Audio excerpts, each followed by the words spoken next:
ख्वाजा इसहाक डार साहब भी हमारे साथ लाइन पर मौजूद हैं। इसहाक डार साहब, इंतहाई अहम बयान अमरीकी सदर डोनाल्ड ट्रंप का, पाकिस्तान और भारत फौरी और मुकम्मल सीज फायर पर तैयार हो गए हैं। इब्तदाई तौर पर यकीनी तौर पर यह समझा जाए कि पाकिस्तान की फतह है और भारत ने अपनी शिकस्त तस्लीम की है सीज फायर के बाद।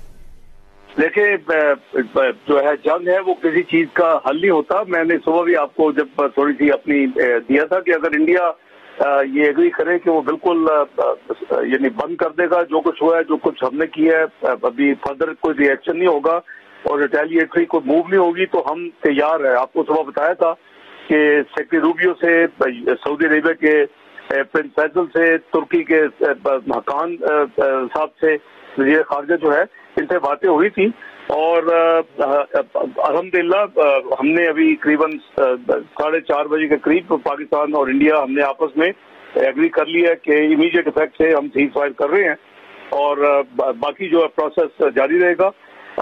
हमने कभी भी अल्हम्दुलिल्लाह अपने सॉवरेंटी और टेरिटोरियल जो है इंटेग्रिटी पे समझौता नहीं किया और अल्हम्दुलिल्लाह वो जो आपने देखा कि एक बड़ी ट्रांसपेरेंट तरीके के साथ तो हमने देखा कि जब हमने कल सारा कुछ किया तो हमने उसका बाकायदा ओन भी किया।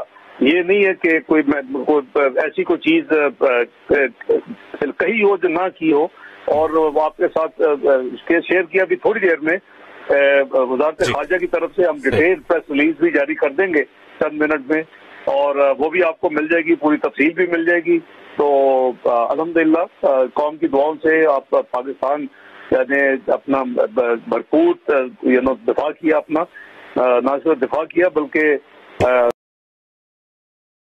डिग्निफाइड तरीके से दिया और अल्हम्दुलिल्लाह उसका आपके सामने है ये बैकडोर। शहजाद इकबाल भी हमारे साथ मौजूद हैं, वो भी आपके सामने सवाल रखना चाह रहे हैं। डॉक्टर साहब अस्सलाम वालेकुम। सबसे पहले तो मेरे ख्याल से पूरी कौम को और हुकूमत को भी मुबारक हो क्योंकि हमने बाय द बुक गए हैं। आप लोगों ने पहले कोशिश की कि तीसरा फरीक बीच में आता है तो वो मसले को हल करा दे। जब तक इनएविटेबल हो गया था कि हम रिस्पांस ना दे तब तक हमने वो रिस्पांस नहीं दिया। मैं उस पर बाद में आता हूं लेकिन पहले जरा हमें खबर बताइएगा कि जो हमारी एक अंडरस्टैंडिंग हुई है सीज फायर की वो डायरेक्टली हुई है भारत के साथ बात करके या किसी तीसरे फरीक ने इनडायरेक्टली ये सीज फायर करवाया है और कोई गारंटर है इसमें बीच में? नहीं, देखे मुख्तलिफ ममालिक काफी कोशिश कर रहे थे। ये पिछले 24 घंटे में बहुत ज्यादा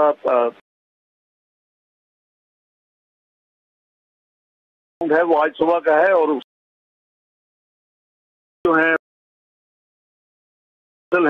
वज़ीर खारजा, लेटर ऑन तुर्की के हकान फिदान है वज़ीर खारजा, इन सब जो हमारे वेल विशर हैं इन्होंने शटलिंग की, मेरे साथ भी बात करते रहे, इंडिया के साथ भी बात करते रहे, हमारे आर्मी चीफ साहब से भी बात हुई उनकी रूबियो की।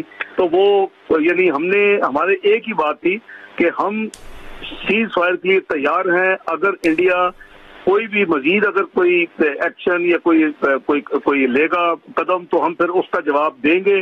जब तक आप वो एग्री नहीं करते उस वक्त तक ये मुमकिन नहीं है।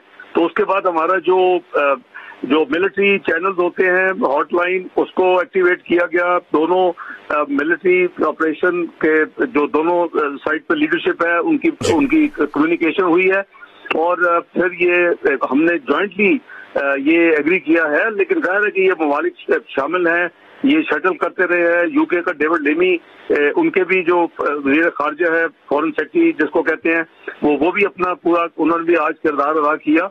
तो ये अच्छी खासी ये बैकग्राउंड में जो डिप्लोमेसी है, व्हाट्सएप डिप्लोमेसी कॉल्स की और ये सारा दिन चलती रही है और फाइनली 4:30 बजे से हमने ये सीज फायर दोनों कंट्रीज ने एग्री कर लिया। और इसहाक साहब जब सीज फायर कहते हैं तो इसका मतलब जो एलओसी पे भी हमने देखा था कि दोनों तरफ से जो है शेलिंग हो रही थी, ऑब्वियसली उनकी तरफ से जो भी एक्शन आ रहा था उसका रिएक्शन दिया जा रहा था, वहां पे भी मुकम्मल सीज फायर होगा? जी, जाहिर है कि ऑल अक्रॉस एवरीवेयर जी, जहां जहां है वो ये जो काफी वहां पिछले चंद दिन में आपने देखा कि बहुत ज्यादा दोनों साइड से बहुत ज्यादा मिलिट्री एक्टिविटी थी। आपके साथ हम शेयर करते रहे कि वो अपनी कई चौकियां छोड़ के जा रहे थे, सफेद झंडा खड़ा कर रहे थे पीस का। तो ये भाई आप साथ साथ देखते रहे हैं, तो अब obviously it's not partial, it's a full fledge ceasefire understanding between the two countries. और उसमें मैं मशकूर हूँ तमाम ममालिक का, जिन्होंने, हमारे दोस्त ममालिक जिन्होंने काफी ज्यादा इस पे अपना हिस्सा डाला, और हमने भी अपने असूल पे कायम रहे और उसको कॉम्प्रोमाइज नहीं किया। और इसहाक डार साहब, मैं ये सवाल आपके सामने रखना चाहता हूं। यकीनी तौर पर आप भी मुबारकबाद के मुस्तहिक हैं, पूरी विफाकी हुकूमत जिस तरह से आप लोगों ने इकदाम किए और मामलात खुश उसलूबी से सीज फायर तक पहुंचे, लेकिन इस दौरान सीज फायर के वक्त आलमी बिरादरी और खुसूसी तौर पर अमरीका जिसने इंटरवीन किया है, उसको इस बात का इतराक है कि भारत ने गलती की, पहल की, उसको वार्निंग भी देते रहे, फिर भी उसने नहीं की। वो ये हम अपना सारा डिटेल शेयर करते रहे इन सब दोस्तों के साथ। करीबन 3 दर्जन के करीब ममालिक हैं जिनसे बहुत ज्यादा एक्टिव डिप्लोमेसी रही है सारे प्रोसेस में 22 अप्रैल के बाद।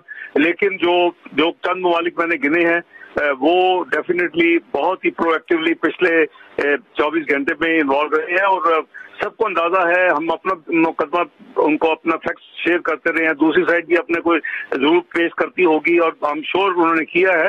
तो इवेंचुअली ये मेन चीज है कि अब कहाँ खत्म हुई है, और खत्म इस बात पे हुई है कि हमारा जो रिएक्शन है कल का, वो पहले दिन का भी रिएक्शन 6 से 7 मई के दरमियानी रात का रिएक्शन था, वो भी आपने देख लिया, 5 प्यारे गिर गए, 2 UAVs गिर गए उनके।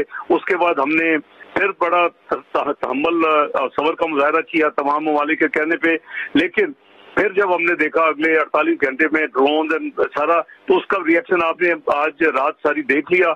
और उसके बाद फाइनली देखिए, जब आप अपनी इस तरह का जो अपना एक्शन लेते हैं और उसको कौम देखती है और दुनिया देखती है, तो उनको भी समझ आती है, और इंडिया को भी है कि जी अब वक्त आ गया है कि बेहतर है, जाहिर है कि दोनों मिलकर एग्री किए तो सीज फायर हुआ, वरना तो भी चलता रहता। लेकिन ये हमने बड़ा क्लियर, अनफॉर्चुनेटली बहुत क्लियर कर दिया था, मेरी बात सुने जरा, सुबह क्लियर कर दिया था कि पाकिस्तान तैयार है अगर इंडिया तैयार है। अगर उन्होंने अभी ये बंद नहीं करना तो फिर हम भी तैयार हैं, जब तक वो चाहते हैं ये लड़ना तो हम भी लड़ेंगे। तो आपने कहा कि मेरी लीडरशिप तो नहीं है। डॉक्टर साहब, एक चीज और कंफर्म कर दें, कता कलाम की माजरत, एक चीज और कंफर्म करते हैं, सीज फायर का मतलब ये समझा जाए कि सिंतास मुआहिदा भी बहाल हो गया है, और दूसरा सवाल ये कि पहलगाम वाक़े पर जो इल्जाम तराशी, मुझे सेंटेंस खत्म करने दें। जी सर, मैं कह रहा हूँ कि आपने कहा कि मुझे मुबारक, ये वज़ीर-ए-आज़म शहबाज शरीफ साहब ने ये तमाम प्रोसेस को लीड किया है। Army chief general Asim Munir का बहुत बड़ा इसमें कंट्रीब्यूशन है। इवन आज सुबह तक भी हमारी जो आपस में कम्युनिकेशन थी इंटरनेशनल कम्युनिटी के साथ विद इन पाकिस्तान, तो मैं समझता हूँ सब मुबारकबाद के मुस्तहिक है, और उससे ज्यादा कौम मुबारकबाद की मुस्तहिक है। और उसके जो दुआएं हो रही है, मैं उस सारी कौम को मुबारकबाद भी पेश कर दो, और मैं उनका शुक्रिया भी अदा करता हूँ, उन्होंने दुआएं की है। जी बहुत शुक्रिया आपका।